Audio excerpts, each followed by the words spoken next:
Hey, salut tout le monde, c'est Draven. Est-ce que vous aimez les omelettes? Car je vous casse les œufs. Aujourd'hui, je vais parler sur une barre protéinée forte en action, prenant son pied à jongler avec les codes du genre, en les parodiant, muni d'un Schwarzenegger à son prime, assénant des punchlines de malade mental, tout en cassant des bouches avec fracas, accompagné d'un tout jeune Austin O'Brien, lui donnant la réplique. J'ai nommé le phénoménal Last Action Hero, sorti en 1993 et réalisé, s'il vous plaît, messieurs dames, par le prestigieux John McTiernan, à qui on doit les mésaventures sensationnelles de John McClane, le flic new-yorkais le plus malchanceux des années 80-90, et l'incontournable Predator, avec déjà à l'époque Schwarzy, en tête d'affiche, affrontant un alien qui n'a pas une gueule de porte-bonheur. Rien qu'avec ce que je viens de dénoncer, vous devez vous dire que cela doit être une maestria spectaculaire de baston, d'explosion entre autres, et qui a dû être un succès monumental à l'époque de sa sortie. Eh bien, le long métrage est excellent, mais il a injustement été un échec au box-office américain, rapportant seulement 50 millions de dollars pour un budget de 85 millions de dollars. Il a pu rembourser son budget et rentrer dans ses clous grâce à son succès dans le reste du monde en totalisant 137 298 489 dollars. Mais bon, ce n'est pas le nirvana non plus, c'est même contrariant de voir un si bon moment de bravoure, non dénué de dérision, ne pas réaliser ses attentes. Cependant, je note tout de même qu'en France, on sait reconnaître une œuvre de qualité, car le film a réalisé 1 844 301 entrées et peut se targuer d'avoir été le 10e meilleur film au box-office annuel. À titre personnel, je considère Last Action Hero comme une bombe cinématographique avant-gardiste qui n'a pas eu le succès escompté car beaucoup trop intelligent dans ce qu'il dit et transmet comme valeur. Il est un pan d'une importance capitale dans l'héritage du action movie, mais j'y reviendrai plus tard, n'ayez crainte. Pour l'instant, je vais faire place à la conception de ce petit bijou abritant une astucieuse mise en scène impactante, des dialogues coup de poing et des références en tout genre à la sauce McTiernan. Il faut savoir qu'à la base, le scénario n'a pas impliqué immédiatement Shane Black dans l'écriture. En effet, à l'origine, l'idée de parodier des métrages d'action, notamment de scénaristes comme Shane Black, curieux hasard, est venue de la matière grise du scénariste de l'incroyable Hulk, Zach Penn et d'Adam Leff. Ce script, baptisé Extremely Violent, datant de 1991, diffère pas mal de la version que l'on connaît de nos jours. Pour l'avoir lu entièrement, c'est assez surprenant et loin d'être inintéressant, bien qu'on sent une certaine lourdeur dans l'écriture passé la page 50. Déjà, la majeure partie de ce Extremely Violent se déroule dans l'univers cinéma et non dans le monde réel de Danny. Il faut attendre les toutes dernières pages pour qu'on puisse s'extirper de l'affection que Danny a tout le temps. J'étais aussi étonnamment surpris de constater que le script soit plus violent et sérieux que Last Action Hero. Cela passe aussi par une construction des personnages assez poisseuse, ce qui rejoint l'univers Mossad où nos héros évoluent. Danny, dans cette version, est âgé de 15 ans et semble plus enclin à recourir à la violence et à parler de manière crue que son homologue dans Last Action Hero, âgé de seulement 11 ans. Puis, concernant le flic badass que campe Schwarzy, dans cette ébauche, il se nomme Arno Slater et non Jack Slater, ce qui vous en conviendrez témoigne déjà de l'envie des deux scénaristes d'avoir Arnold incarnant un héros d'action. J'ajoute que le dernier acte est sanglant tout en mettant en lumière le cycle éternel de la violence dont abuse Slater et les répercussions de celle-ci sur ses proches ainsi que les gens qui l'entourent. Après, cela étant dit, il y a quelques similarités avec le vrai film, comme la scène où notre jeune protagoniste imagine Slater en Hamlet, défouraillant sans vergogne des méchants par paquet de mille. Non, vraiment, j'ai pris plaisir à lire ce script, car c'est à la fois proche et éloigné de ce que je connais. Et je ne suis pas le seul à avoir apprécié ce scénario, puisque la Columbia acquiert le script de Penn et de Leff et contacte directement le chêne autrichien qui tombe sous le charme de ce Extremely Violent, bien qu'il trouve que le récit n'est pas très bien exécuté. C'est pourquoi la Columbia décide de faire appel à un certain Shane Black, tiens, en lui offrant la coquette somme de 1 million de dollars pour qu'il se colle à la réécriture de ce Last Action Hero. Et c'est ainsi que Black fit appel à son pote David Arnott pour qu'il vienne lui prêter main forte à l'écriture, bien entendu en lui versant une petite somme de 250 000 dollars provenant de ces 1 million qu'il venait de percevoir, car tout travail mérite salaire. Et ce nouveau script convaincua John McTiernan de prendre part à cette aventure décomplexée en tant que réalisateur. bien qu'il estime que la dernière partie doit être changée en accord avec le gouvernateur. Et c'est à partir de là que William Goldman rentre en scène. C'est un taulier dans le milieu, car il a entre autres écrit Misery, Magic, un putain de film avec une formidable performance d'Anthony Hopkins se faisant corrompre par sa marionnette Fats, et le fameux Princess Bride, une comédie romantique comme on n'en fait plus. Et Goldman ne va pas faire défaut à sa réputation, car c'est lui qui va apporter nombre de modifications conséquentes, comme la relation père-fils entre Slater et Danny, mais aussi le fait que Benedict soit un méchant plus important au sein de l'intrigue. Et évidemment, il modifia la fin de ce Last Action Hero et en empocha un petit $1 million. Mais le script est aussi passé chez Carrie Fisher, la princesse Leia, qui en a profité pour écrire les personnages féminins. Et Larry Ferguson a apporté sa petite touche à l'édifice aussi en écrivant quelques répliques. C'est le type qui est responsable des scénarios de risque maximum avec JCVD, d'Alien 3 et d'Highlander où il ne peut en rester qu'un.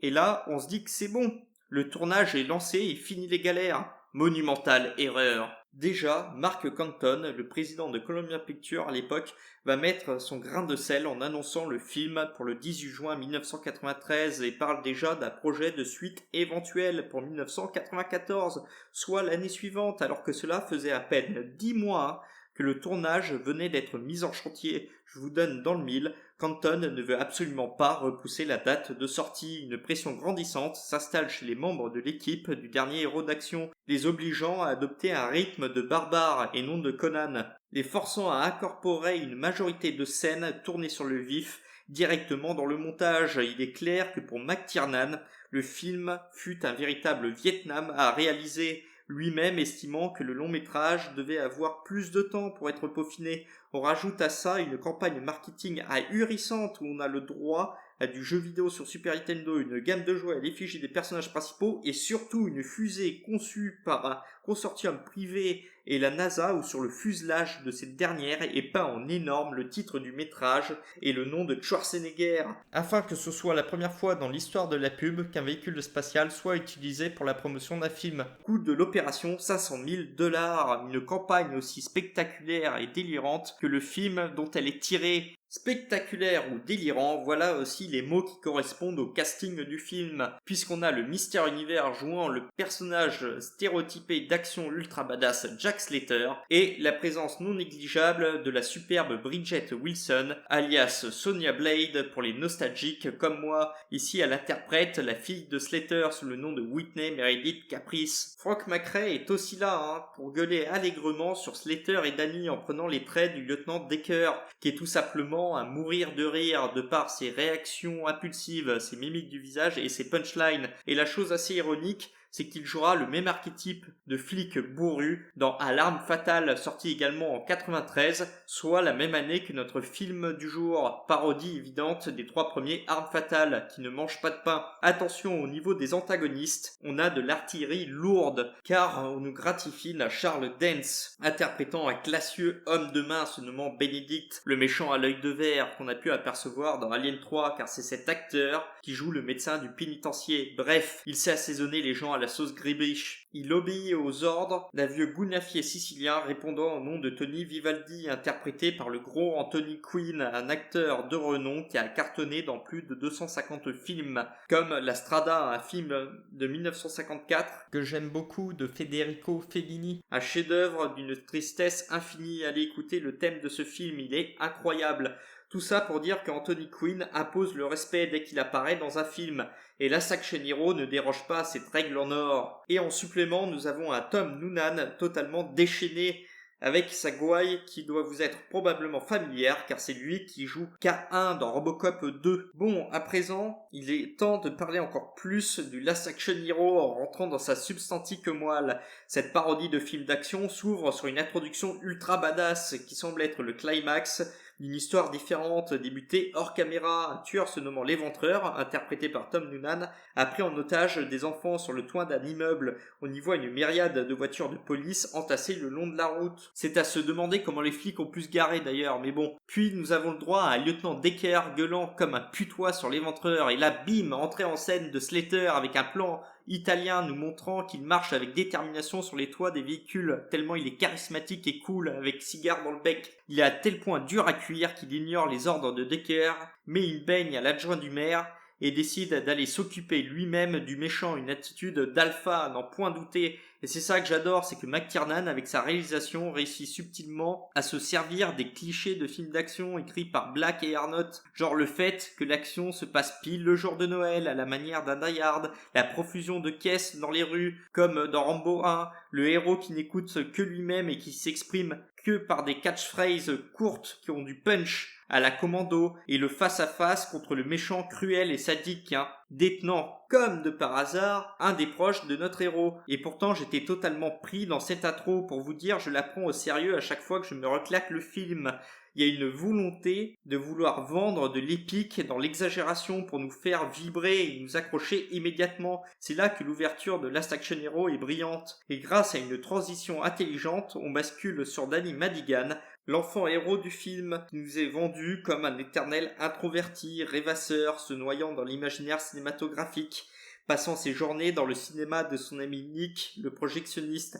Danny est très friand du cinéma d'action et notamment de la série Jack Slater, où il trouve en Slater une figure paternelle disparue depuis le décès de son père et comblant par la même occasion l'absence de sa mère, travaillant d'arrache-pied pour subvenir à leurs besoins. S'ensuit un passage étonnamment culte alors que pourtant rien ne laissait présager cela. On y voit un Danny assis au fond d'une classe, visionnant un extrait du Hamlet de Laurence d'Olivier datant de 1948 et se mettant à fantasmer Arnold Schwarzenegger dans le rôle principal et éliminant à tour de bras nombre de bad guys. Je me suis toujours dit que cette parodie était excellente car quand on comprend qu'Hamlet doit son statut de héros tragique par son indécision, sa prétendue folie et sa lutte contre la mortalité, on ne peut que rire en voyant Arnold balancer Claudius à travers un vitrail tout en fumant le cigare. C'est presque ce qu'Hamlet aurait pu être s'il n'avait pas de doute en lui. Fun fact, la parodie utilise les décors du Dracula de Coppola. Et peu de temps après, Nick va donner à Danny le fameux ticket d'or, un passeport pouvant lui octroyer de voyager dans un autre monde. C'est un élément phare de Last Action Hero, à tel point que c'était sur certaines affiches promotionnelles, et croyez-moi que tous ceux ayant vu le film à l'époque s'en souviennent. Bref, Danny s'installe tranquillement au fin fond de son siège, popcorn à la main, pour assister au film dans le film, diffusé par son ami Nick, le fameux Jack Slater 4, avec une excellente blague de la part de notre Arnold international, réalisé par Franco Colombu, un pote de Schwarzy et ancien bodybuilder. Donc Jack Slater 4 s'ouvre avec un plan sur la villa du goûnafier sicilien Vivaldi, expliquant au cousin Frank de Slater comment son associé Benedict, gentleman très propre sur lui, peut le torturer. Et à la suite de ça, on embraye sur Slater, partant voir son cousin chez lui lorsqu'il s'aperçoit que Frank est ligoté et esquive de justesse le piège tendu par Vivaldi et Benedict. Et les esprits les plus affûtés auront remarqué la réplique suivante: « Ah, 2 jours de la retraite !» Référence évidente à L'Arme Fatale. Je vous dis, ce film est génial. Donc, après cette explosion que n'aurait pas renié Michael Bay, s'ensuit la traditionnelle scène de course-poursuite où les vilains balancent de la dynamite, mais pas n'importe laquelle. La dynamite Acme, marque fictive qu'on peut voir apparaître dans les Looney Tunes, puisque c'est des explosifs qu'utilise le coyote pour piéger Bip Bip. Donc encore un autre clin d'œil vraiment très drôle. Et donc, une des dynamites atterrit dans le cinéma où est installé Danny,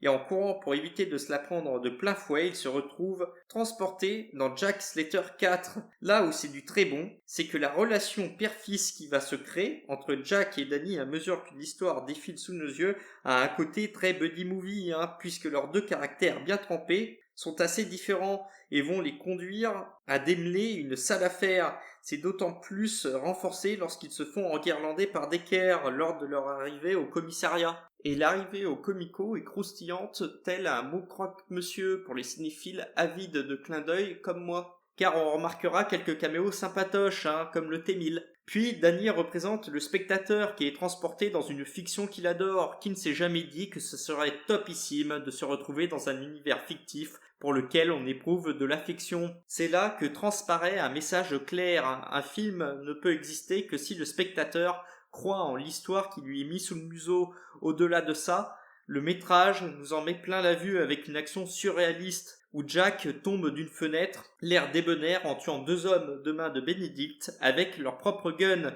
à bout portant, et avant même cela, on a aussi sa fille Whitney qui projette un type contre un mur grâce à un coup de pied bien placé dans les valseuses, tout en criant comme si elle se faisait violenter telle une princesse en détresse. Last Action Hero est loin d'être avare en moments de bravoure complètement dingo et jouissif. En plus, le métrage regorge de références en tout genre, comme la rivalité Stallone-Schwarzenegger qui battait son plein à l'époque. Car dans l'univers de Slater, le rôle du T-800 dans T2 est joué par Sly, et on a le droit à la phrase suivante « Il n'a jamais été meilleur que dans ce film », ce qui semble troubler Danny autant que nous. Je pense que ces clins d'œil plus ou moins subtils rajoutent de l'authenticité à cette lettre d'amour au cinéma d'action. Par ailleurs, un bon blockbuster est toujours équipé d'un méchant très très méchant, vous en conviendrez. Et donc, ce dernier héros d'action a dans sa manche le très captivant Benedict, qui dégage une cruauté avec une retenue exemplaire, représentant donc une véritable menace pour nos héros, car il va comprendre assez vite qu'il peut s'extirper du Los Angeles très hollywoodien de Jack Slater. Et c'est ça qui rend Last Action Hero aussi intéressant, c'est la bascule entre le monde de Slater et le monde entre guillemets réel de Danny. Là où l'univers de Slater pourrait être identifiable à des films d'action fun et décomplexés comme Commando, la réalité de Danny se passant à New York serait plus proche de films assez dark et sérieux comme Terminator 1 ou Le Dernier Samaritain. Et j'aime beaucoup comment McTiernan s'est amusé à jouer avec la conception de ces deux univers qui s'entrechoquent. Je pourrais même dire que la réalité poisseuse de Danny est une surréalité, à cause du ticket d'or provoquant l'arrivée du fantastique dans son quotidien. C'est génialement construit car par cet artefact, toute sa réalité se métamorphose en film d'action. En plus, on voit tout le côté grandiloquent, démentiel de la promotion du film dans son cadre fictionnel. Pour la saga Jack Slater, dont est fanatique Danny, avec tout le côté starification de Schwarzy, comme témoigne l'avant-première de Jack Slater 4 avec le Arnold Schwarzenegger gonflable. Pour moi, McTiernan signe une réalisation impeccable dans le sens où il sait placer sa caméra, c'est-à-dire en plein cœur de l'action, pour nous vendre de la magie cinématographique, tel Nick et son ticket d'or. Et Last Action Hero n'est pas un spectacle dénué d'émotion, oula, bien au contraire, il y a beaucoup de cœur dans cette œuvre. Je me suis senti bien des fois ému lors de mes multiples visionnages, notamment par les doutes, les peines, les rêves de notre pré-ado en échec scolaire. Mais pas que, il y a aussi le fait que même si on aimerait rester dans les frasques du fictionnel, on doit savoir le quitter pour forger sa vie. Pour moi, c'est ce qu'inculque Jack à Danny durant tout le long de leur aventure. Chaque chose a sa place, même si cela semble difficile à comprendre. Il faut puiser dans nos modèles pour avancer sans pour autant rester un éternel enfant coincé avec eux. C'est une moralité qui me parle énormément me concernant. La magie de l'émerveillement sommeille en chacun de nous en fait. Il suffit juste de la trouver. En conclusion, Last Action Hero est pour moi une œuvre culte, un classique que tout le monde devrait connaître et avoir vu, car non seulement le film peut se targuer d'avoir une palette d'acteurs-actrices qui vaut le détour, en plus d'être une ode du cinéma d'action survitaminé, ne prenant pas son public pour un idiot, offrant même une réflexion exaltante sur les blockbusters en utilisant la satire dans la diégèse de son être. Car oui, Last Action Hero, au-delà de sa cool attitude très 90s, de ses personnages fun, bariolés, de ses scènes de gunfight, de combats dantesques et de ses répliques cultes, ça dit quelque chose sur le cinéma. Ça veut nous dire que faut faire attention à trop normaliser un genre. Pour plaire au plus grand nombre, on finit par perdre sa véracité, son but premier, et voir son ambition artistique, son cœur. Et ça, c'est quelque chose qui est très vrai. Moi, je regarde aujourd'hui le cinéma d'action en termes de films, ça me parle plus autant qu'avant. Quand je pense aux années 80-90 où on avait une certaine diversité dans le cinéma d'action, on pouvait trouver des films très sérieux avec un vrai message de fond, comme Rambo First Blood ou The Crow, puis passer à des films totalement fun et débiles comme Hard to Kill, Invasion USA avec Chuck Norris et même Commando avec Schwarzenegger, comme je l'ai dit précédemment. Voilà, voilà, il y avait du grain à moudre. Aujourd'hui, je trouve que le cinéma d'action a perdu de sa superbe. Alors bien sûr, il subsiste certains films très très cool, hein. Moi j'ai adoré Nobody, John Wick 1, Bullet Train, il y a des exceptions. Mais c'est une minorité en comparaison des bousasses qui sortent aujourd'hui où on normalise beaucoup de choses pour plaire au plus grand nombre. Et finalement, ça fait des produits vides qu'on aura oubliés 5 mois après. Alors que, par exemple, à Rambo, tout le monde s'en souvient. Voilà, c'est la différence. Enfin bref, je voulais faire cette vidéo pour témoigner de mon amour sur Last Action Hero. Je pense que j'ai réussi à vous le transmettre. Et si ça vous a plu, n'hésitez pas à laisser un like, un commentaire sous la vidéo et à vous abonner à la chaîne, hein, pour suivre les prochains contenus. C'était Draven, je vous dis portez-vous bien, salut!